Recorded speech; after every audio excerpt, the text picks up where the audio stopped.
going on, everyone? So we got some updates in regards to the Lakers and kind of the player option, right? And this comes from Keith Smith, who many of you might be familiar with on Lakers Nation. Trevor Lane, they have the front office show, so familiar with that. But he got to speak with a Laker executive, kind of go over what was kind of their thought process on the player option side of things. Because you see the Lakers hand out a lot of player options to teams. And kind of dive into it. And again, this is from Keith Smith. This is from a Los Angeles front office executive, right? So probably one of the Russ family members, probably my guess, maybe like Jesse or somebody like that. But whenever you sign a player to a deal with an option, you willingly give them the control to initially guide the situation. But this notion that a player option gives the player all of the power is pretty silly. If they opt out, the team is then a partner in re-signing them or not. If they opt in, then the team is a partner in whatever happens next too. Also follows up for LeBron. He had a player option and made his decision to opt in. We're just happy that he's still a Laker. So I believe that this is about LeBron specifically, because this whole thing in general doesn't make, it's silly, right? Because it says that, the notion that that a player option gives the players all of the power is pretty silly. That's what they say. No, this comment is silly. If they opt out, the team is then a partner in re-signing them or not. Well, duh. If they opt out, they're either signing a new deal with you or they're signing a deal elsewhere, right? If they opt out, it's probably because they know that they're going to get more money elsewhere. Otherwise, why wouldn't they opt in, right? They're not going to opt out of a deal that makes sense for them. Right? So again, you are giving that player all of the power and control, right? And then, if they opt in, then the team is partner in whatever happens next too. Well, yeah, right? Because again, it's like you're either, if he opts in, then now you have to make the decision of, do you trade him? Do you whatever? But the player has the power because they get to decide what money they get, right? Because if you give them a player option and they are, just call it 10 million, right? They have a $10 million player option and they gauge the open market and they realize, the most offers I'm getting right now is 8 million.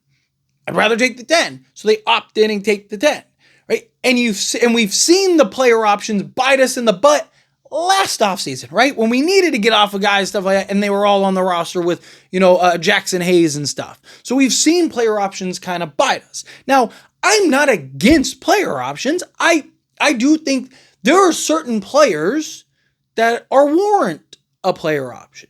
Right? Like LeBron, yes, you're giving him a player option. Luka's probably going to get a player option, right? You want to kind of give the players that comfort and that power to opt out, right? But it can also bite you in the behind on several options, right? Because one, again, you are giving the player the power because they're not going to opt into a deal if they can get more elsewhere.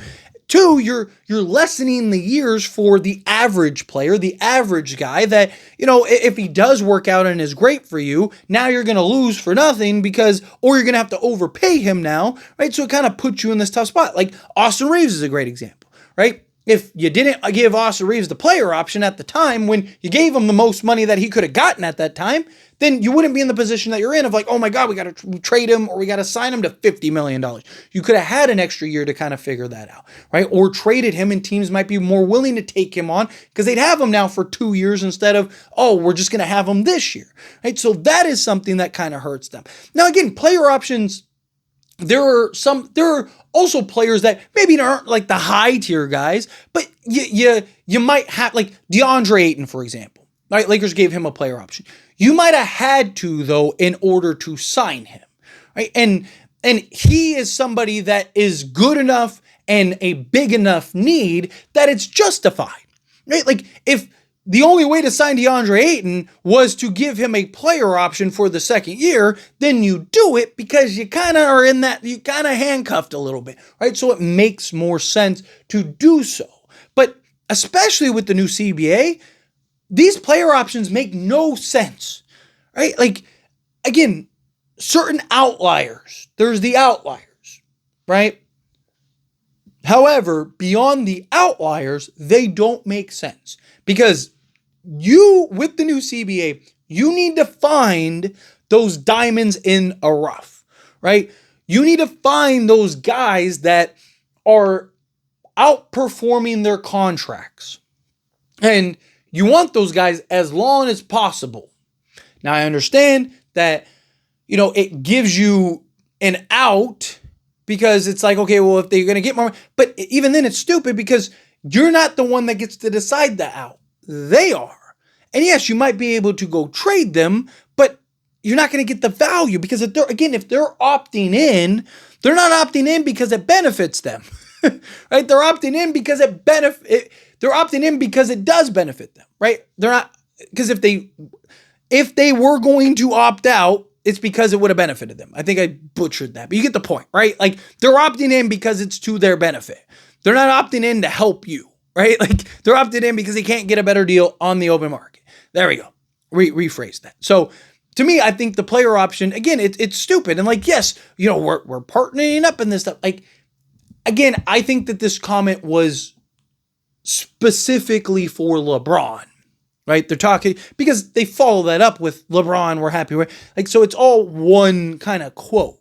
So they're clearly talking about LeBron James and the player options, but you kind of get an idea of like what their thought process is.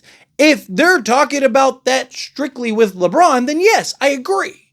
Right? Because with LeBron, you're kind of giving him the power, right? And you are in this kind of partnership that you're trying to do what's best for him and each other and whatnot. But the average player, you're not. Right? Like giving Jackson Hayes a player option is stupid, right? Giving Jake LaRavia is it's silly, right? Like if you have team options, then yes, now you have that flexibility, right? And you're seeing more and more teams wanting to offer team options. I mean, the Nets are trying to do that with Cam Thomas, right? Like you're seeing more and more teams trying to do the team option rather than the player option because of the new CBA. And you're seeing more and more guys getting bought out and stuff like that. You can't afford to do that because when you do hit on somebody, right? Like now all of a sudden you're shooting yourself in the foot. Or what if that guy becomes something the last year? And now it's like, oh, we could have had him another year, but now he's going to opt out because he's finally going to get his bag, right? Like a dude Thero. What happens if these next 2 years he really starts to come into his own? Instead of having him getting an extra year or two, you decided to shorten the deal and give the option. It's just like, dude, like give the full deals, right? Like not only give the full deals, but don't give player options. Again, if it's a circumstance, like again, we need a DeAndre Ayton. We need him and we're desperate enough to where it's like, hey, the only way I'm going to do this is a player option. All right, fine. That is an outlier moment, right? Bringing back Jackson Hayes on a 2-year player option. They didn't. I'm not saying that they did, but I'm saying in general, right? Like what the last deal was on a 2-year player option is stupid. Like it is silly. It's dumb. But anyway, as always, this is a discussion. Pass question on you. Let me know your thoughts and opinions down in the comments. That being said, if you haven't liked this video, hit that like button. Helps me out as we enjoy these types of videos, and I truly appreciate it. Not subscribe channel, hit that subscribe button. Turn on the bell notifications. Appreciate y'all. See you in the next one.